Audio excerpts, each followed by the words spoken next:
আসসালামু আলাইকুম, welcome to Fahmida's কিচেনে। আটা দিয়ে বানানো যায় এরকম একটা নাস্তা রেসিপি আজকে শেয়ার করেছি, যেটা সকাল বা বিকেলের জন্য বানাতে পারেন, আবার চাইলে বাচ্চাদের টিফিনের জন্য বানাতে পারেন। এই রেগুলার নাস্তা একটু ঘুরিয়ে বানালেই খেতে দারুণ মজার হয়।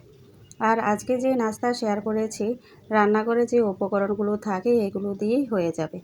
প্রথমে এখানে আমি 1.5 কাপ আটা গুলে নিচ্ছি, আপনারা চাইলে ময়দাও নিতে পারেন।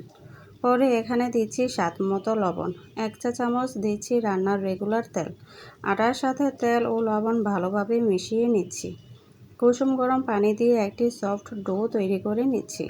এখানে আপনি কুসুম গরম পানি ব্যবহার করলে সহজে ডোটি নরম হবে। তারপর এখান থেকে ছোট ছোট লেচি তৈরি করে নিচ্ছি।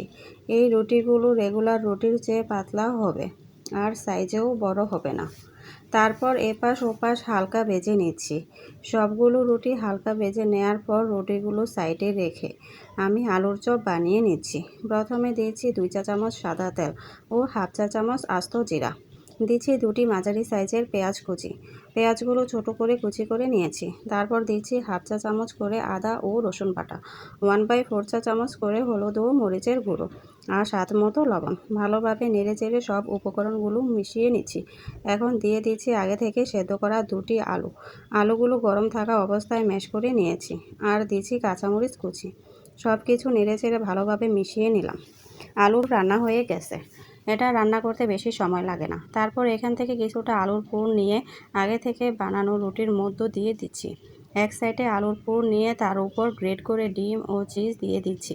তবে আপনারা চাইলে ডিম ও চিজ না দিয়ে শুধু আলুর পুর দিয়ে মজাদার এই নাস্তাটি তৈরি করে নিতে পারেন। সবগুলো তৈরি হয়ে গেলে চুলায় একটি প্যান বসিয়ে কিছুটা তেল দিয়ে তেল গরম করে আগে থেকে তৈরি করে নাস্তা প্যানের মধ্যে দিয়ে দিচ্ছি। নাস্তাগুলো ভালোভাবে ভেজে নিচ্ছি। উপরে যখন সুন্দর কালার চলে আসবে তখন প্যান থেকে নামিয়ে গরম গরম পরিবেশন করেছি। ঝটপট সহজ একটি নাস্তা রেসিপি আজকে শেয়ার করেছি। যাদের কাছে এরকম সহজ রেসিপি ভালো লাগে চ্যানেলটি সাবস্ক্রাইব করে আমার পাশে থাকবেন। সবাইকে ধন্যবাদ জানিয়ে আজ বিদায় নিচ্ছি। আল্লাহ হাফেজ।